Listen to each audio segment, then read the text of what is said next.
Thanks for that introduction, Sue. No pressure. I promise it won't be that painful. I'm not going to force you to go to the gym. But just a quick show of hands for me. How many of you have been given a life expectancy? How many of you want one? That's not a threat, by the way.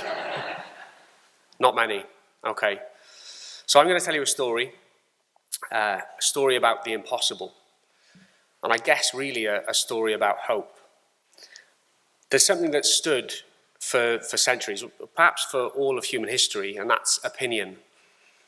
And opinions are really, really funny things because as humans, we all have them, even sometimes when we know very, very little about that subject.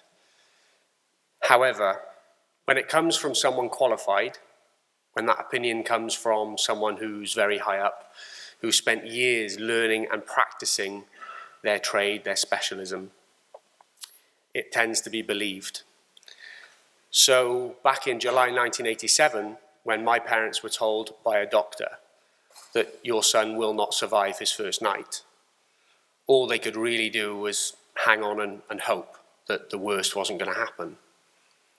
And here's the thing, in 1987, not much was known about cystic fibrosis.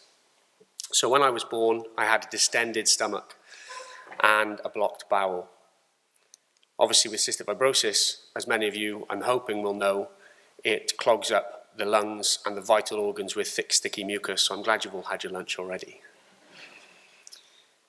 Not much was known about it, as I said, so my dad, being in the Heath Hospital, had to go up to the library, and I'm not sure if any of them actually exist anymore because of Google, but he went up and he read up about this disease.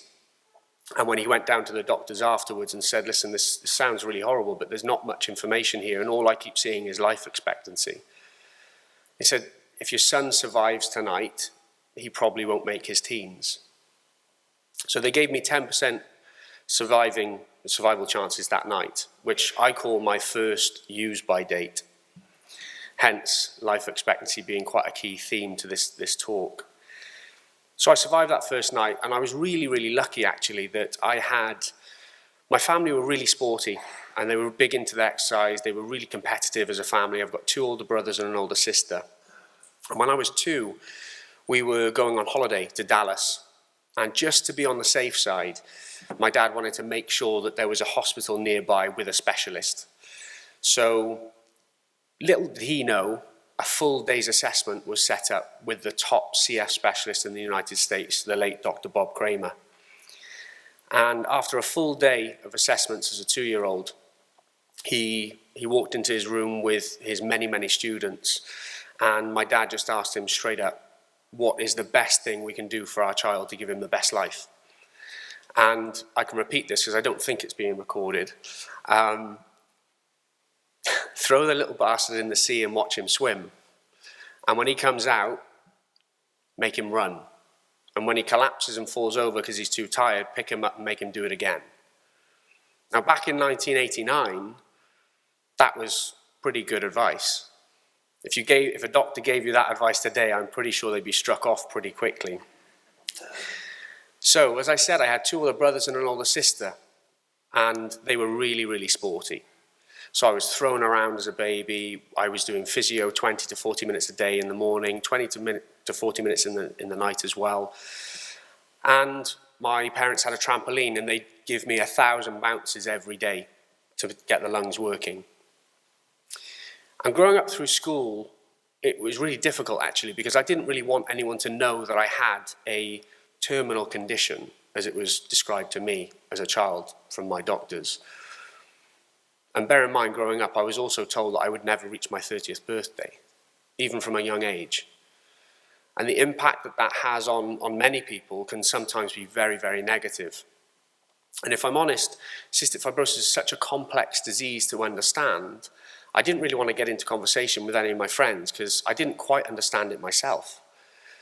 So I was in school, and I wanted to be the best I could be at everything. I wanted to beat everyone. So I competed at the highest level. I ran cross-country for Wales when I was 15 for the under-21 team. I competed at football at a high level, and I was also captain of rugby. And I suppose not many people knew that I had CF until I got into the changing room, took off my top, and my stomach was covered in scars.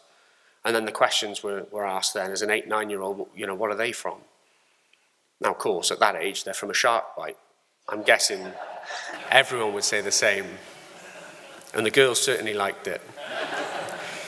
But as we got older, obviously that story becomes less believable. And then you have to explain that when you were born, you had this operation that saved your life. They removed an abscess of blood, and they removed the blockage and 21 centimeters of your intestines. Now, again, there was an annual cross-country race called the Gould Cup. I don't know if any of you are familiar with the cathedral school just down the road. I don't know how many locals there are here. But we had an annual cross-country race. It was 2 miles long, up and down hills, along the Taft Trail, and round the cathedral and back to the school. And I remember the sports teacher turning around to me and saying, "You'll never win this race. There's 3 or 4 year groups ahead of you. It's your first time running it, you'll never win." And when I came round in first place, the last corner, he looked at me and I said, "I told you I'd do it." And the following year he said, "You won't do it again. Last year was lucky because the second best runner in the school was ill." So again, I came round in first place and just looked at him and smiled. The third time I ran it, he said, "Okay, fair enough. We all know you're going to win it. But you're never going to beat the record that stood for 25 years. It's impossible." So when I came round in first place again, and I said to Mr. Goss, "What was my time?" and he just nodded. And I knew that I'd beaten it. The following year comes round, and you can see there's a bit of a pattern to this bit of the story. He said, "All right, fair enough. You got the record last year, and you smashed it.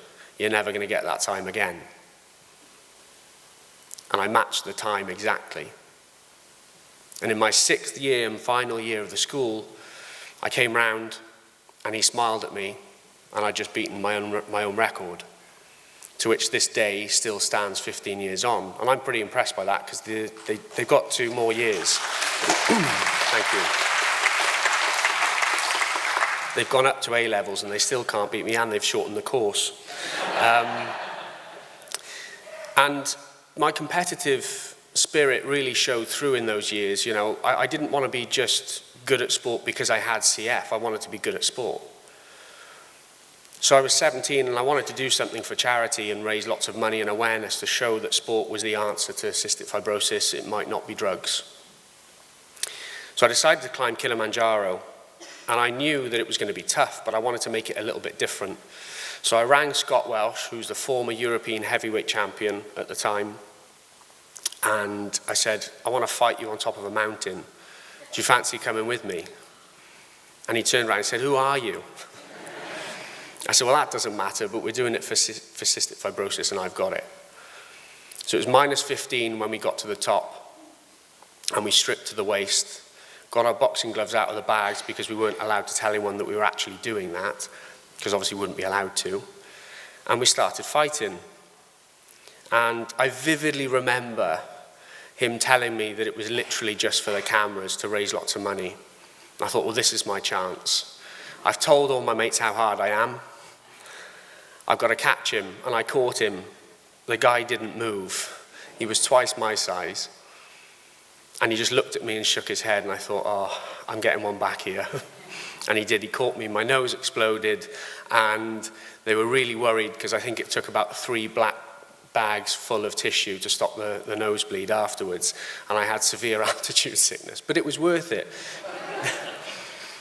We came down and we managed, that was the first proper campaign I suppose I was involved with. And you know, the fight at the top was amazing, and I think we still hold the world record for the highest boxing match in the world, I think. I don't know that, so please don't quote me on that. But the best part about it was we raised £125,000 for cystic fibrosis.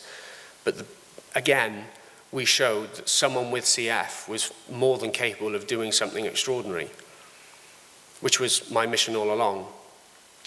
A few years went by, and I turned 21. And I'd always had these sort of goals in my life of what I wanted to achieve whilst I'm here and what I can give back. And we were moving house, and my dad said, I need a bit of a hand, load up the truck, and we'll take it to the new house. My brother-in-law drove down in his transit van. And as we pulled up to the new house, I noticed that there was a really good-looking girl in the driveway cleaning her car with her dad. And I thought, right, this is my chance. You know, put my stamp on the place. And I carried a washing machine on my own off the back of the lorry and into the house. And I don't think I breathed once because I didn't want it to look like I was really tired. And I got into the kitchen, and as I put it down the floor, feeling all smug, there was this pop in my stomach. And now I really am glad you've all had your lunch. And I didn't know what it was. So I lifted up my t-shirt. It was pretty painful. And I had this sort of golf ball-like shape on my stomach. And I thought, oh, it's a hernia. I'd never had one before. But the professional doctor in me came out and said, right, that's a hernia. My brother was there, and he's a little bit more squeamish than me. And he'll even admit that, even being 7 years older than me. And he said, what are you going to do? I said, you need to push it back in. I can't touch it. It's too painful. Can you push it back in? So I can see a bit of wriggling going on. And he pushed it, and I collapsed on the floor. I couldn't move. I was in the fetal position. And it was probably, I'd say, the most agonizing period of my life up until that moment. So I was rushed into hospital. And I'd gone through the scans. I'd had a CT scan. I'd had the x-rays. I'd had lots of different tests. And this pain, they'd even put me on really sort of high dose of painkillers. Nothing was touching me, and I was led in bed, and I physically couldn't move. And I remember this moment, and I always will. It was about 5:30 on a Thursday evening, and the surgeon walked in with his team. He said, I need to draw on you, because we need to take you down for surgery. And I looked at him, looked at my mum and dad and my brother, who was sat on the sofa at the other end. I said, right, okay, no problem. He said, you might want to call your family into the hospital because you haven't got much chance tonight. Now, those words as a 21-year-old instantly hit home. And I looked around me, saw my family, they were all in floods of tears. And I thought, well, I can't cry, they're crying enough. And I don't want them to see how scared I really am. So I lifted up my t-shirt, or took it off. He drew on me, and I was prepared to go in. And I said my goodbyes. And I vividly remember as well, I'm laughing now, obviously, it's happened. I vividly remember them pushing me down the corridor in Landock Hospital, the really long corridor. And as I was going through the double doors, that was where we said our goodbyes. And my mum and dad, they kissed me on my forehead. And I came out, me being me, and said, I'm not dead yet. It didn't go down too well at the time, but I thought it was really funny. And as I was wheeled through, I knew I was out of sight, and I broke down. And the nurse said, why didn't you cry? I said, just do me one favor. If I go tonight, don't tell them I cried. I don't want them to know that I was scared. And I started evaluating my life just before the countdown, before I was knocked out, thinking, I haven't done enough. You know, we've raised lots of money for charity. I've done lots of sort of sporting events, but I just haven't had enough just yet. And I survived, obviously. I am stood in front of you. And I remember coming out after 7-8 hours and him telling my parents that if I hadn't have been so fit and strong through sport, they would have lost me straight away. And that hit home that I needed to promote sport and exercise to people with cystic fibrosis and all other conditions as well, even for mental health, that this is hugely beneficial to everyone's lives. And I'd said to my dad, listen, I want to do a big challenge for my 30th birthday. I was told I wouldn't survive. I've gone past quite a few use-by dates so far, including a car crash, which I won't bore you with today. Probably a bit more exciting than the surgery. But I want to do something to celebrate becoming 30. I know I'm going to make it. So 3 days before, I'm going to do a challenge. He said, right, well, what do you want to do? I said, well, I can't do anything. If I'm going to raise a lot of money, I can't do anything that's just a marathon or something sort of ordinary. And I'm not taking anything away from anyone who's done a marathon, by the way. It's an amazing achievement, or even a half marathon. But I needed to stand out to raise awareness and to do something different. So I said, I want to do the world's fittest man challenge. Only 4 people in the world had ever completed it before, and I want to be the 5th. He said, well, what does it entail? So I took him onto Google, and yes, he was sat down for this. And within 24 hours, I had to cycle 100 miles, lift 100 tons of weight, row 10 mile, cross-train 10 mile, run 10 mile, swim 2 miles, and then perform 3,000 sit-ups, 1,000 press-ups, and 1,000 squats. Now, that had the exact effect that I wanted. And like I said, you know, I wanted to become the 5th person in the world, and I hadn't really done much thinking about it other than the fact that I knew I was going to do it. So I said to my dad, I've never had a personal trainer, I think I need to get one. He said, son, I think you need a psychiatrist first. So it came to challenge day, and I'd been trained by Darren Campbell, ex-Olympic sprinter, and my mind coach, I suppose you'd call it. And it came to the day. We went viral on Twitter. We were the 2nd highest trending hashtag in the world, second to Madonna. And I think she got a bum out that day, so I think that doesn't count. But what was more impressive, and I just couldn't believe it, that we were the #1 highest Just Giving page in the world for 24 hours. And when you think of all of the charity events that go on worldwide, that was something that I was really, really proud of. Not just me, I've got a whole team behind me. And that was something that I thought, right, okay, I want to do that again and again and again. I completed the challenge in 22 hours and 10 minutes. I had 3 2-minute breaks. And I'd always said it was 24 hours for CF. So I need to continue for the full 24 hours. So my trainer said, well, what do you want to do? I said, let's go on the rower. So in fact, I ended up rowing 20 miles instead of 10 in the actual World's Fittest Man Challenge. And what was funny is that everyone sort of started asking pretty quickly after the event, you know, how does it feel?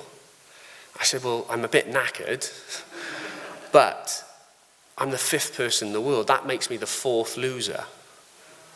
I need to be #1.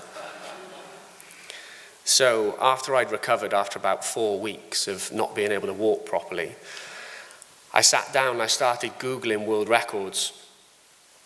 And one popped up that really sort of caught my eye, and it was a weightlifting world record. And as a non-weightlifter, really, it appealed to me because it was going to be a hell of a challenge. And the world record was 475,000 kilos to lift in 1 day. So I sat my dad down again, said, Dad, this time I'm going for a world record. He said, oh, great. You're going to beat it. You're going to get to 500,000. That sounds like a big number. I said, no. I said, 500,000 is not big enough.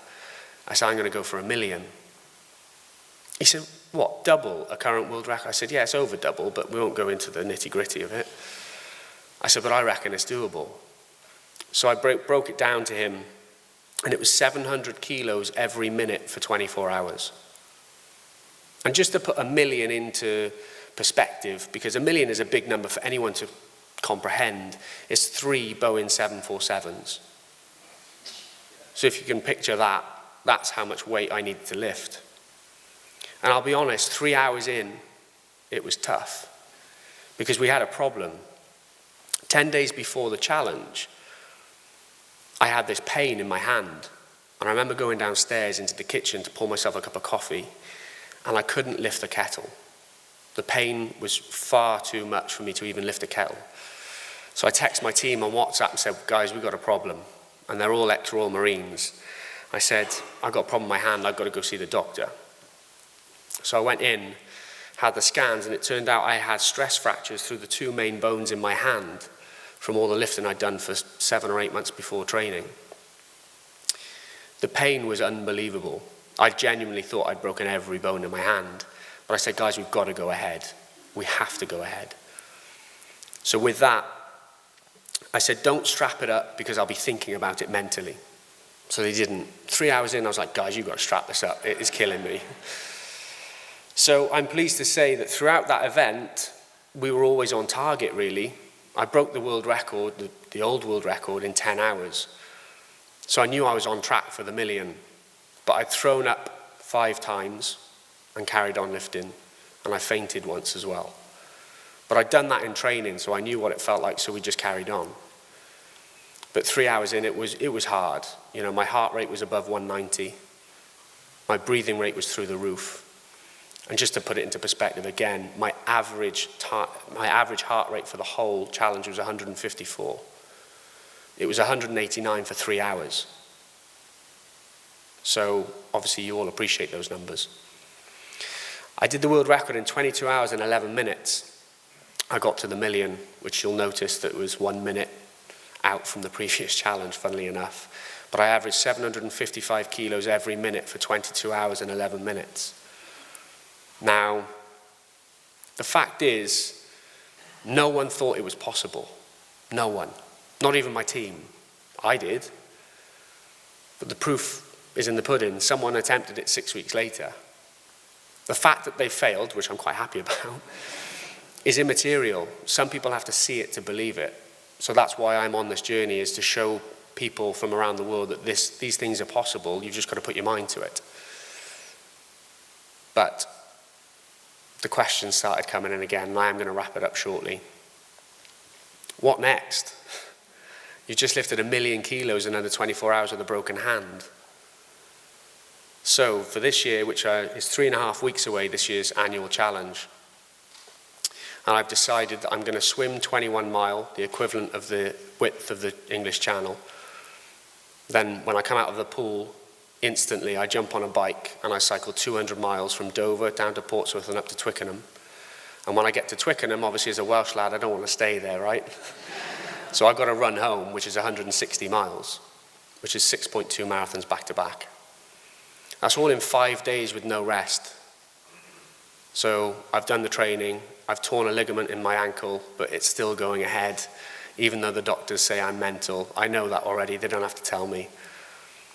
But I suppose what I wanted to sort of get across today is that, you know, when you're given a life expectancy, the question I asked earlier is how many of you actually want a life expectancy? It forces you to live.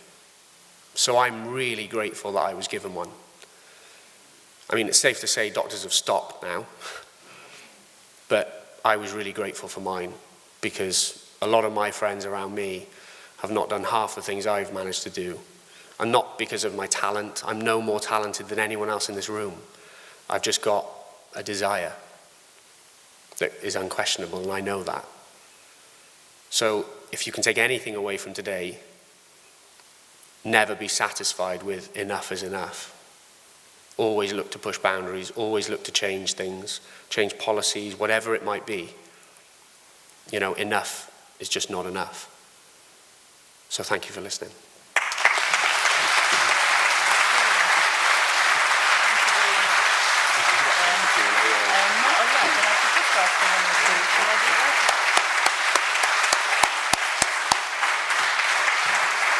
Wow, that's some story. I think we could just take 1 or 2 questions if people did have any. I know we haven't got a lot of time, but Sue down here, Emma, please, give Sue the microphone. Anyone else?